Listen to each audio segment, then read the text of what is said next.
സെമിനാരി കാലഘട്ടത്തിൽ എൻ്റെ റീജൻസി സമയത്ത് എൻ്റെ പൗരോഹിത്യ ജീവിതത്തിലേക്ക് കടക്കുമ്പോൾ ഒത്തിരിയധികം പ്രതിസന്ധിയിലൂടെ കടന്നുപോയ ഒരു സമയമാണ്. അപ്പോൾ ഞാൻ ആദ്യം കഴിഞ്ഞ നാളുകളിലൊക്കെ ഞാൻ പറഞ്ഞിരുന്നു, എനിക്ക് ജപമാല സെമിനാരി കാലഘട്ടത്തിൽ വലിയൊരു ശക്തിയായിരുന്നു. അപ്പോൾ ഞാൻ ജപമാല ചൊല്ലുമ്പോൾ എൻ്റെ ആദ്യത്തെ ജപമാല, ഒരു ദിവസത്തെ ആദ്യത്തെ ജപമാല എൻ്റെ പൗരോഹിത്യത്തിന് വേണ്ടിയായിരുന്നു. പൗരോഹിത്യത്തിന് വേണ്ടി, അല്ലെങ്കിൽ കുറച്ചുകൂടെ നല്ല വൈദികനായി തീരുവാൻ വേണ്ടിയുള്ള ഒരു ജപമാലയായിരുന്നു. പക്ഷെ എനിക്ക് പ്രതിസന്ധി കടന്നു വന്നപ്പോൾ എനിക്ക് വൈദികനാകേണ്ട ഒരു ചിന്ത, ആകേണ്ടെന്നൊരു ചിന്ത എൻ്റെ മനസ്സിൽ കടന്നു വന്നു. അതിനെ ഒത്തിരി അധികം അലട്ടി. എന്തിന് ഞാൻ ഈ 7 വർഷങ്ങൾ ജീവിച്ചു എന്നൊക്കെ കരുതിക്കൊണ്ടിരുന്ന സമയത്തെല്ലാം എനിക്ക് ജപമാല, പക്ഷേ ആ ജപമാല മാത്രം ഞാൻ ഒഴിവാക്കുന്നില്ല. പക്ഷെ ബാക്കി കാര്യങ്ങളിലെല്ലാം എനിക്ക് വൈദികനാകണ്ടെന്നുള്ള ചിന്തയായിരുന്നു. പക്ഷെ ആ ജപമാല ചൊല്ലുമ്പോൾ മാത്രം ഞാൻ വൈദികനാകണം എന്ന് പ്രാർത്ഥിക്കുന്നു. അത് നോർമലി റൊട്ടീനായിട്ട് പ്രാർത്ഥിച്ചു പോകുന്നത് പോലെ പ്രാർത്ഥിച്ചു. പക്ഷേ ഇതിൻ്റെ ഇന്റൻ സ്പീക്കിൽ എത്തുന്ന ഒരു സമയത്ത് നമുക്കറിയാം, സെമിനാറിൽ നമ്മൾ ഒരുപാട് ജോലികളൊക്കെ ചെയ്യാനായിട്ട് നിർബന്ധിതമാകും. നമ്മൾ മനസ്സുകൊണ്ട് ചെയ്യുന്നതും നിർബന്ധിക്കപ്പെട്ട് ചെയ്യുന്നതും തമ്മിൽ വ്യത്യാസമുണ്ട്. അപ്പോൾ അതിൻ്റെ പീക്ക് ടൈമിൽ ഞാൻ മാതാവിനോട് പറഞ്ഞു, ഞാൻ ഇന്ന് തൊട്ട് ഈ ജപമാല നിർത്തുവാണ്. ഈ ഒരു ജപമാല ഞാൻ ആദ്യം പൗരോഹിത്യത്തിന് വേണ്ടി ചെല്ലുന്ന ജപമാല ഞാൻ നിർത്തുവാണ്. ഗ്രാജുവലി എനിക്ക് സെമിനാരിൽ നിന്ന് പുറത്തു പോകണം.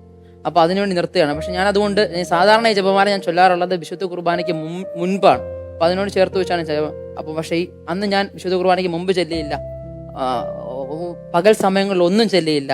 ഞാൻ രാത്രി വരെ ഈ ജപമാല ചൊല്ലാതിരുന്നു. പക്ഷെ അവസാന രാത്രി 11 മണിയായപ്പം എൻ്റെ ഉള്ളിൽ നിന്ന് ഭയങ്കരമായ, ഞാനിതുവരെ ആരോടും അങ്ങനെ പറഞ്ഞിട്ടില്ല, അതിൻ്റെ ഭയങ്കരമായ ഒരു പ്രഷർ ഉണ്ടായി ഈ ജപമാല ചൊല്ലാൻ. ഞാൻ അതുകൊണ്ട് ഉറക്കത്തിലാണോ അല്ലാതെയോ ഈ ജപമാല ഞാൻ ചൊല്ലി. അതിനുശേഷം പിന്നെ അത് കണ്ടിന്യൂ ചെയ്തു പോയി. അത് ഇന്ന് വരെ സെമിനാരിയിൽ ഞാൻ ചേർന്ന് ഇപ്പോൾ 12 വർഷം കഴിഞ്ഞു, അച്ഛനായി. അപ്പോൾ ഞാൻ പട്ടത്തിൻ്റെ സമയത്ത് ഞാൻ പ്രാർത്ഥിച്ചത്, കർത്താവേ, ഈ പട്ടത്തിൻ്റെ സമയത്ത് എനിക്ക് ഇപ്പം ഞാൻ 12 വർഷം, അതായത് 365 × 12 അത്രയും ജപമാലയുടെ ശക്തി ഈ സമയങ്ങളിൽ ഉണ്ടാവണം, എനിക്ക് മുമ്പോട്ട് ഉണ്ടാവണം എന്നുള്ളതാണ്. അപ്പോൾ ആ ഒരു പ്രതിസന്ധി ഘട്ടത്തിൽ സാത്താൻ നമുക്ക് തരുന്ന ഒരു ചിന്തയ്ക്ക് എതിരായ ഒരു ശക്തിയായിട്ട് പരിശുദ്ധ അമ്മ നിലകൊണ്ടെന്നുള്ളത് ഞാൻ ഇന്നും വിശ്വസിക്കുന്ന ഒരു കാര്യമാണ്. അപ്പം അച്ഛൻ പറഞ്ഞപ്പോൾ നമുക്ക് മനസ്സിലായി ജപമാല നമുക്ക് എത്രമാത്രം ശക്തി തരുമെന്ന്. ഇന്ന് നമ്മളും ഈ ജപമാല ചൊല്ലേണ്ട ഒരു ആവശ്യത്തെക്കുറിച്ച് ചിന്തിക്കുമ്പോൾ എൻ്റെ മനസ്സിലേക്ക് വരുന്ന ഒരു കാര്യമാണ്, വിശുദ്ധ ബലി അർപ്പിച്ച് പ്രാർത്ഥിക്കുന്നവരാണ് നമ്മൾ ഓരോരുത്തരും. വിശുദ്ധ കുർബാന നമ്മൾ അർപ്പിക്കുന്നു, നമ്മളെ കാണുന്ന പ്രേക്ഷകരും ചിലപ്പോൾ എല്ലാ ദിവസവും വിശുദ്ധ ബലി അർപ്പിക്കുന്നവരുണ്ടാവാം, ഞായറാഴ്ച ദിവസം മാത്രം. വിശുദ്ധ കുർബാന അർപ്പിക്കുന്ന എല്ലാവരും ജപമാല ചെല്ലുക എന്നൊരു കൂടി കാര്യമുണ്ട്. കാരണം എന്താണെന്ന് വെച്ചാൽ, വിശുദ്ധ കുർബാനയിൽ നിന്ന് നമുക്ക് 3 സമ്മാനങ്ങൾ കിട്ടുമെന്നാണ് പറയുന്നത്. അതിലൊരു സമ്മാനം ഈശോ തന്നെയാണ്, പിന്നെ ഒരു സമ്മാനം നമ്മുടെ സഹോദരങ്ങളാണ്, അതിനൊരു ദൈവശാസ്ത്രമുണ്ട്. 3ാമത്തെ ഒരു സമ്മാനം പരിശുദ്ധ അമ്മയാണ്.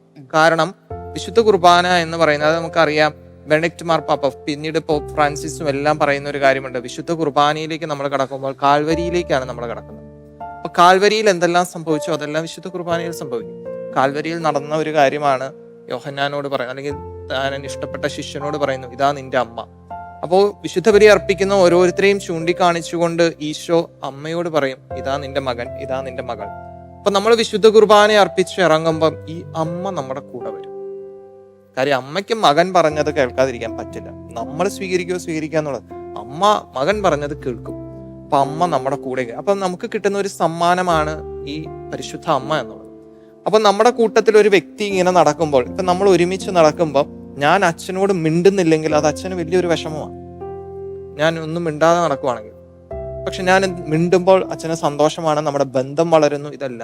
ഇതുപോലെ തന്നെയാണ് നമ്മൾ ആ അമ്മയെ കൂടെ കൊണ്ടുപോകുന്നുണ്ട്, പക്ഷെ ആ അമ്മയോട് സംസാരിക്കുന്നില്ലെങ്കിൽ ആ അമ്മ എന്തോരം വേദനിക്കും. അപ്പൊ അമ്മയോട് സംസാരിക്കാൻ ഇന്ന് നമുക്കുള്ള ഏറ്റവും എളുപ്പമാർഗം ഏതാ? ജപമാല ചൊല്ലി പ്രാർത്ഥിക്കാന്നുള്ളത്. അപ്പൊ ആ അമ്മയോട് സംസാരിക്കാൻ ഇന്ന് നമുക്കുള്ള എളുപ്പമാർഗം ജപമാലയാണ്.